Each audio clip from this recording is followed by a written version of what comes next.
daun mint punya jalannya sendiri, laku juga, dapat reseller juga. Dari sampai Solo, Klaten lumayan. Bisa di titik netral pikiranku. Enggak mikirin dunia banget dan enggak ambisius banget. Jadi ini benar-benar hanya memanfaatkan halaman yang ternyata tidak begitu luas. Usaha daun mint itu kan berawal dari aku minta segini. Itu cuma batang doang, Mas. Terus aku bawa pulang, aku potong jadi 3, aku kasih, waktu itu aku masih main hidroponik, jadi tak masukin ke rockwool, akhirnya hidup. Seiring berjalannya waktu, ya mungkin 2 tahunan, langsung udah banyak. Pengennya ya produk-produk kayak daun mint atau stevia, nanti dibuat kayak teh gitu lah. Jadi itu dulu awalnya cuma iseng karena gabut, nggak ada. Gabut atau patah hati? Iya, karena itu semua tergantung kita mengambil peluang. Dan apa yang kita wujudkan itu tergantung sikap kita. Ya.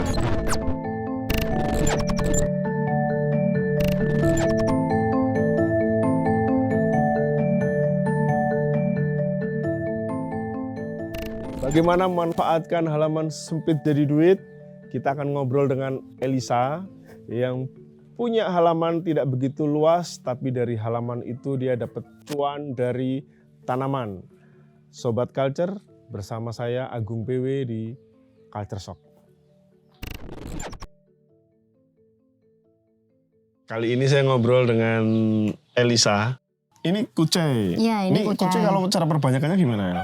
Dia bisa pangkas saja bagian ngepoknya itu, apa ngepok bahasa Indonesianya?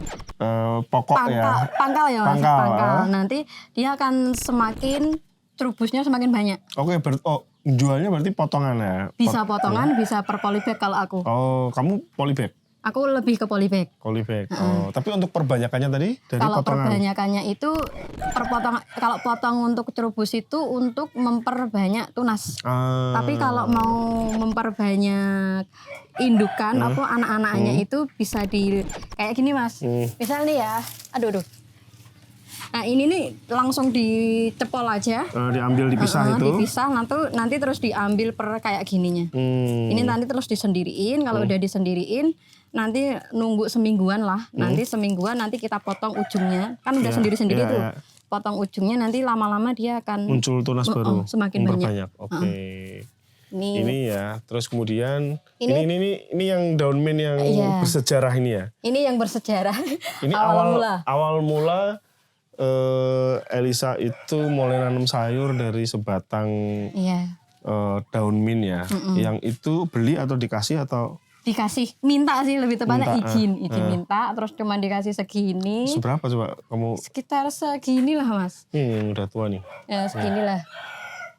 Segini cuma segini, tapi posisinya yang udah agak tuaan ya batangnya, cuman panjangnya segini. Dibagi 3. Aku bagi 3, langsung aku masukin ke rockwool karena waktu itu masih main hidroponik. Oke, ini dijual sekarang ini berapa? Segini sekarang, yang rimbun ini? Yang rimbun ini, paling rimbun ini 15.000. Ini masih kurang bagus sih, biasanya kita bagusin lagi. Oh, kalau dibagusin lagi pakai apa? Pupuk?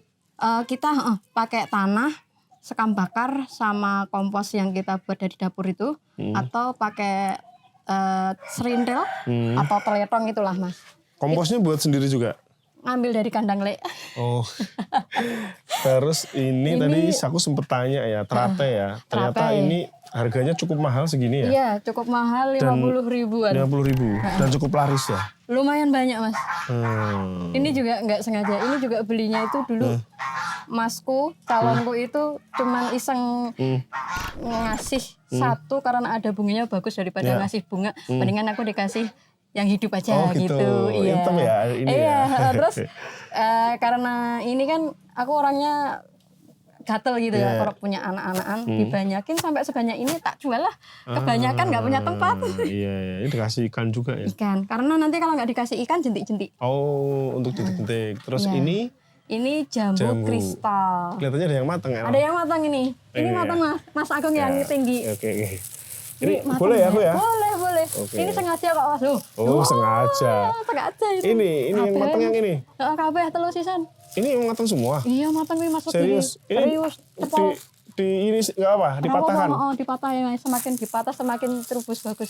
Oke teman-teman Sobat Culture. Apa? Ini juga dipupuk organik ya? Nah, itu pupuk organiknya itu dulu kan ke sini tak pakai untuk pengomposan. Terus lindinya itu otomatis turun ke bawah, malah hidup subur. Ini juga nggak sengaja ditanam atau? Sengaja ditanam, tapi nggak sengaja kalau aku ngomposin itu tak sengaja itu nggak sengaja. Jadi kebetulan. Kebetulan ya? Kebetulan. Ini jambu kristal, nanti kita makan dan ini tadi yang stevia ini ya? Ini yang stevia. Ini yang sekarang lagi hit, kenceng. Lagi hit, kenceng ini. Lagi kenceng, jadi dia perbanyakannya hanya di stek aja. Nah ini kan udah jadi Mas. Nah hasil stekannya itu contohnya yang kayak gini. Nah ini yang hasil stekan. Ini nanti dipindah lagi? Ya ini masih proses pengakaran. Ini belum berakar ini. Ini masih OTW lah ini. Terus dipindahnya pas apa kelihatannya? Ketika dia udah mulai kuat segar ini kan masih agak layu nih Mas. Jadi masih belum ada akarnya ini. Oke. Itu sawi yang buat untuk konsumsi dapur sama tetangga, kalau ada yang minta monggo. Silahkan ambil. Yang penting tahu caranya dari bawah, jangan dari ujung. Jangan dari ujung. Nanti saya mencak-mencak. Oke, kenapa kalau di ujung mati? Karena langsung mati Mas, nggak bisa cerubus tumbuh atas. Oh, ujung itu maksudnya yang daun paling muda? Atau? Jadi modelnya ujungnya itu ngepok gitu loh. Kalau di ngepok itu kan talon tunasnya itu kan nggak bisa ke atas. Semoga tadi saya pas motong tunasnya nggak nih ya? Enggak, masih aman tadi Mas di batangnya kan Mas. Kamu lihat soalnya. Di batangnya.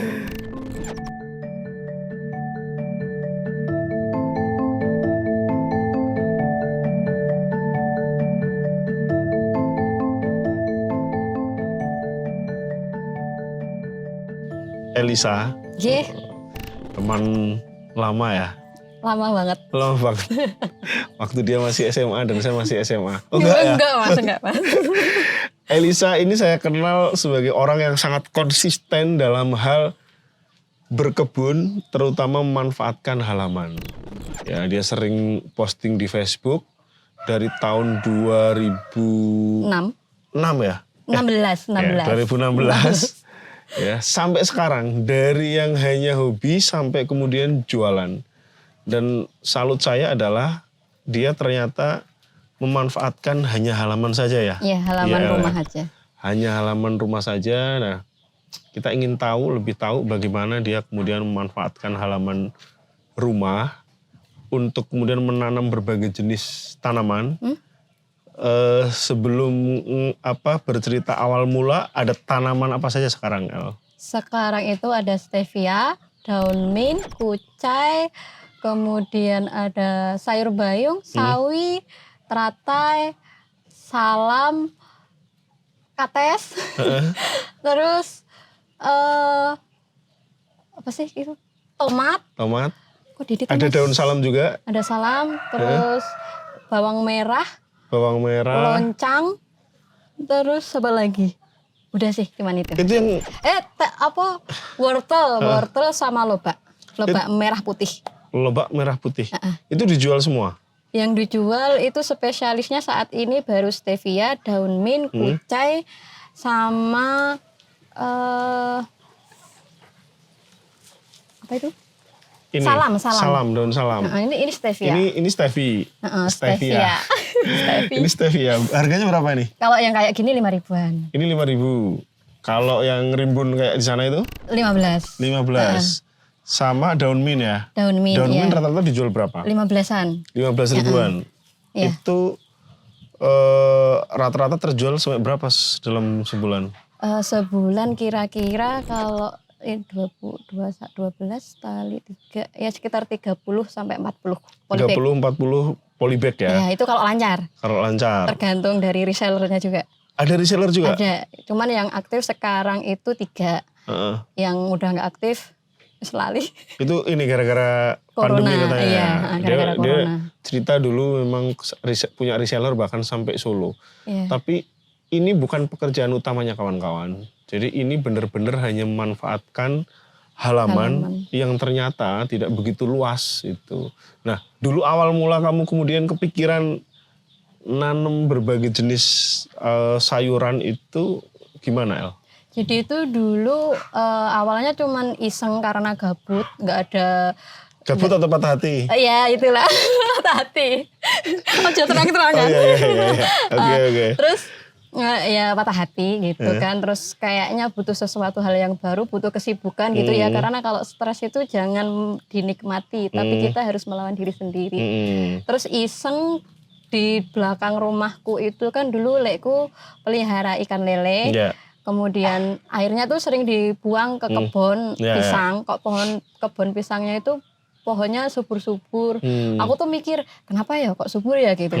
Singkat cerita, aku punya hipotesis mungkin ini faktor dari airnya. Ikan. Karena dulu belum punya basic ilmu pengetahuan pertanian kayak gini, nggak paham kan Mas. Terus aku eksperimen, akhirnya aku ngumpulin botol dari sawah ke sawah gitu sambil. Dari sawah ke sawah? Sengaja. Botolnya di sawah? Iya dibuang. Jadi sengaja mulung. Enggak nyari di tetangga itu enggak, karena tujuanku ingin sekalian bersihin lah. Niatnya itu sekalian bersihin biar enggak go green lah gitu istilahnya. Sambil ngomong ponaan, waktu itu kan ponakan masih kecil, montor-montoran. Dikumpulin awalnya 50-an. Tak sulam sendiri, jadi ini loh Mas, tak dikasih vertikal, lubang. Dikasih lubang, tak gantung-gantung sampai 3 sap. Terus aku tata tuh di sini. Dulu tak buat greenhouse juga. Dulu tuh niat banget dulu. Sampai Trans 7 ke sini juga. Terus Antara juga ke sini. Singkat cerita itu malah tanamannya bagus Mas. Cuman waktu itu aku nggak kepikiran kok bisa bagus ya. Padahal kan itu cuman pakai air bekas lele bekas air mineral dikasih bekas air kolam. Iya, air itu kolam aja. tok. Hidroponik berarti gitu ya? Aquaponik maksudnya. Karena kan dari ikan. Kalau hidroponik itu kan pakai nutrisi ademik. Jadi dari situ aku jadi pengen eksperimen yang versi lebih rapi dan lebih kekinian. Kan dulu zamannya hidroponik kan Mas, pakai peralon. Karena yang versi botol bekasnya itu bagus, pengen upgrade. Buatlah peralon. Ternyata ketika di peralon hasilnya nggak bagus. Tanamannya kuning semuanya. Terus dari situ aku tuh kan mikir, kenapa ya kok ini bisa terjadi? Padahal kan kalau di aqua bagus banget gitu. Sampai bener-bener rimbun, crunchy banget itu Mas.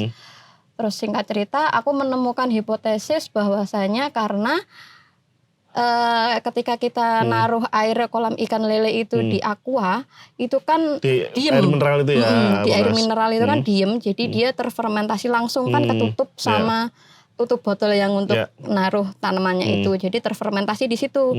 Ketika kita ubah ke sistem peralon, itu kalau langsung nggak bisa. Jadi kita harus fermentasi di bak yang lain dulu, baru bisa normal. Kalau langsung kayak yang aku lakukan itu jadinya tanamannya kuning. Itu sayurannya dulu apa? Selada. Selada. Selada. Oke, selada. Nah itu saat itu udah mulai dijual belum? Nah udah. Sama Mbak Steffi. Yang dulu itu dia punya kafe yang ada di deket Stella.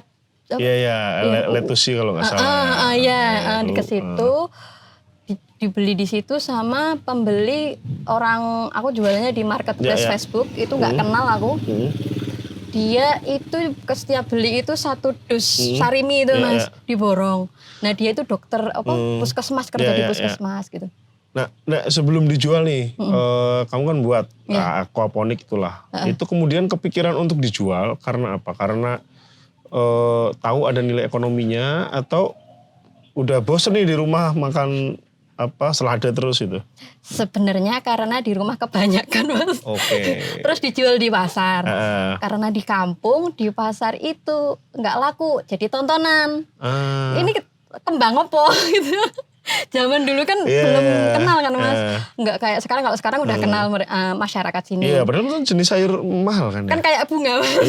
Jadi dikira bunga apa, jadi tontonan di pasar. Habis itu ya udah di sini berarti bukan market pasarnya, aku jualannya pakai marketplace Facebook, sama dibantu yang teman-teman dari Inmira itu dibantu jualin. Tapi yang kalau yang dari Inmira itu biasanya ikut ambil itu dua mie kerdus, kardus dua dus mie itu. Sisanya jalan sendiri. Sama Mbak Stevi sama yang di Jalan Godian. Terus kemudian hanya selada aja atau ya sekarang kan banyak banget ya. Kalau aku lihat dulu di Facebook itu kan banyak banget tuh, bahkan seladanya itu macam-macam ya. Yeah. Selada yang hijau selada yang merah gitu kan. Ungu terus kemudian berkembang kepikiran untuk lebih menjual lebih banyak sayuran, gimana ceritanya? Jadi itu kalau selada itu pasarnya itu cepat Mas. Jadi harus dalam 1 bulan itu kita harus punya pasarnya dan aku nggak bisa ngejar itu. Dan kalau telat mubadir. Akhirnya cuma dibuang. Jadi kayak aku nggak bisa ngejar waktunya. Akhirnya ya udahlah aku kembali ke konvensional. Kalau dulu kan pakai air itu ribet ya, ribet dan butuh waktu. Akhirnya balik ke tanah itu larinya ke sukulen karena waktu itu kantoran udah masuk kantoran. Sebelumnya kan sebelumnya belum kerja kantoran tuh, masih freelance aja. Terus setelah kantoran aku balik ke tanah itu maunya cuma sukulen aja. Sukulen itu eksperimen 2 tahun. Sukulen bukan sayuran kan ya? Bukan, tanaman hias kan? Tanaman hias. Jadi sempat beralih profesi tanaman gitu. Terus 2 tahun itu udah mulai di titik aku kok pengen sayuran ya. Kalau pengen buat mie, pengen nambah sayur gitu. Jadi ini baru tahun yang kedua. Tapi sebelum ke sayur itu ketika aku ngejalanin yang sukulen udah daun mint jalan. Jadi daun mint itu udah sejak tahun 2016. Cuman enggak fokus ke jual. Maksudnya enggak kepikiran jual yang daun mint gitu. Terus kepikiran jual daun mint itu setelah yaitu yang aku nanam sukulen itu kan karena lahannya fokus sukulen sama fokus daun mint. Jadi kebanyakan stok Mas. Jadi itu hobi cuma nanam kok tiba-tiba banyak gitu. Bingung, ini tempatnya udah nggak muat gitu. Singkat cerita, iseng aja akhirnya daun mint punya jalannya sendiri, laku juga, dapat reseller juga. Dari sampai Solo, Klaten lumayan. Ya walaupun nggak banyak-banyak tapi untuk ada terus gitu kan ya? Iya sempat itu continue itu Mas, continue itu selama ya hampir setahun. Terus corona masuk, biar setelah corona. Yang tadi reseller sampai Solo itu tutup semua? Tutup semuanya. Ya, nah kamu kan backgroundnya bukan pertanian ya. Kalau kuliahnya kamu kan di psikologi. Terus dulu SMK ya? Iya, SMK-nya akuntansi gitu kan. Nah, terus bagaimana cara kamu untuk kemudian menggeluti pertanian inilah? Awalnya tuh cuman insting aja kali Mas. Karena aku langsung larinya entah kenapa ke berkebun. Dan setelah aku kesini itu soulku itu masuknya ke healer. Jadi dari berkebun ini aku juga banyak belajar filosofi hidup yang di luar ekspektasiku gitu. Jadi kayak ternyata kenapa aku bisa bahagia, aku bisa netral itu karena berkebun itu tuh sistem grounding juga kan Mas. Jadi dari situ aku makanya setelah berkebun itu aku menemukan kedamaian. Jadi kayak menemukan mindset baru yang mungkin orang lain nggak yaitu cemen atau cupu nggak tahu lah. Itu intinya punya perspektif sendiri gitu. Itu ya misalnya artinya berkebun di halaman ya. Ini Sobat Culture ini benar-benar halaman yang sebenarnya nggak begitu luas ya. Tapi kayak karena saya juga suka sayuran, suka tanaman, itu memang benar-benar menyenangkan. Nah kalau dari kamu itu perasaan seperti apa gitu kan yang membuat kamu itu merasa tenang, merasa ya nyaman lah bergelut dengan tanah, pupuk dan tanaman? Bisa di titik netral pikiranku. Enggak mikirin dunia banget dan enggak ambisius banget. Kalau dulu kan aku punya tujuan hidup harus gini. Kalau enggak sesuai kayak aku menyalahkan Tuhan gitu. Nah setelah berkebun rutin itu aku mulai sumeleh. Bahkan masalah rezeki sumeleh, tapi setelah sumeleh semuanya datang semuanya. Jadi karena kayak tanaman itu tuh memberikan pelajaran hidup kayak gini Mas. Tanaman itu kan bukan disebar dari benih biji. Dia hidup, tumbuh, kita panen. Setelah kita panen, ya udah kita konsumsi. Kayak hidupnya tuh singkat banget. Lah kita terus ngapain gitu. Jadi kayak hidupku terus mau ngapain. Kalau mengejar secara duniawi, materi gitu ya. Jadi kadang perspektifku atau mindsetku atau konsep yang aku miliki selama ini dari bayi itu bisa sebuah kebenaran itu kan kita nggak tahu. Maksudnya apakah itu benar kita kan nggak tahu. Esensinya kita nggak tahu. Jadi aku lebih mikir ke hal yang ke situnya. Jadi lebih esensinya itu kayak rasanya ya udah jalani aja. Kayak memberikan ketenangan batin ya. Lebih ketenangan batin netral gitu. Oke. Jadi itu yang membuat kamu konsisten juga untuk menekuni kebun ini ya, kebun di halaman. Artinya bukan karena sekedar kamu mencari uang gitu kan. Bukan karena jualan ini walaupun kemudian kamu tadi jualan karena ya saking banyaknya kan. Saking banyaknya sisanya, kemudian banyak yang mencari gitu kan. Nah, terus pada proses berarti ini mulai serius lagi kan 2 tahun ini ya? Sebenarnya sejak 2017. 18 Mas. Itu mulai serius. Mulai serius ya. Nah, ada nggak yang tanaman atau sayuran yang kamu itu suka banget ya? Ya itu selalu ada dari awal mula kamu nanam sampai sekarang. Nggak ada sih Mas kalau yang aku suka banget. Cuman untuk terakhir ini yang aku suka tuh sawi. Aku mulai seneng sayur, maksudnya yang dulunya aku nggak suka sayur sama sekali, aku udah mulai mencoba untuk bisa. Kamu nanam sayur tapi dulunya nggak sama sekali? Nggak suka sayur. Jadi awalnya nanam tuh ya cuman pure memang suka berkebun, bukan karena aku suka sayurnya itu enggak. Nah ini aku konsisten nanam sayur sawi karena tetangga banyak yang suka. Oh, berarti sawi itu tidak dijual enggak, untuk konsumsi sendiri? Konsumsi rumah sama tetangga aja. Tetangga beli atau? Ambil aja sendiri. Ambil aja sendiri. Asalkan caranya sama, jangan diputus dari ujung. Kalau kita kan panennya dari per batang bawah kan Mas, jadi masih bisa tumbuh ujungnya. Tapi kalau diputus dari ujung itu udah mati, nggak bisa ini lagi. Jadi langsung kita nggak bisa konsumsi terus menerus gitu. Ya itu di Sobat Culture ada di sudut rumah itu ada sawi ya, nggak terlalu luas tapi itu ternyata bisa menjadi penghubung antara Elisa, tetangga dan keluarga ya. Nah tapi kan kamu pernah cerita sebatang daun mint ya, yang itu ternyata bisa mengubah cara pandangmu juga gitu kan terhadap bagaimana berkebun di halaman. Itu gimana ceritanya? Jadi ini nyangkut sama konsistensi ya Mas ya. Jadi dulu tuh waktu SMK itu sekolahan itu mendatangkan motivator gitulah, tapi ala-ala lokal gitu. Aku tuh tipe orang yang kalau ada orang ceramah itu menyimak. Jadi ada satu kalimat, kalau kamu ingin sukses itu kamu harus konsisten. Orang pintar itu bisa dikalahkan oleh orang bodoh yang konsisten. Itu yang aku pegang. Dan itu kayaknya masuk ke alam bawah sadarku. Singkat cerita, semua yang aku tekuni itu aku konsistenkan, termasuk awal mula usaha daun mint itu kan berawal dari aku minta segini. Itu cuma batang doang Mas. Terus aku bawa pulang, aku potong jadi 3, aku kasih, waktu itu aku masih main hidroponik, jadi tak masukin ke rock wool, akhirnya hidup. Seiring berjalannya waktu ya mungkin 2 tahunan, langsung udah banyak. Dan dijual ini. Sampai sekarang gitu? Sampai sekarang. Jadi daun mint yang ada di belakang kita itu dulu dari segini. Oke. Berapa senti itu? Dibagi 3 ya? Dibagi 3. Hidup semua? Hidup semua. Padahal itu udah dari Jalan Kaliurang ke ini kan ya paling udah 6 jaman, tapi tak masukin tas. Jadi seharusnya kan probabilitas untuk tumbuhnya kecil. Tapi alhamdulillah. Sobat Culture, kalau di sini ada banyak suara ayam, itu ada ayam-ayam yang sedang mengejar, katanya mau minta kawin ya.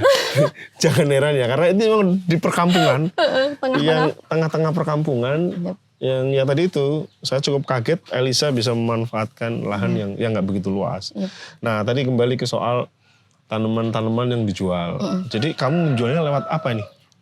Marketplace Facebook.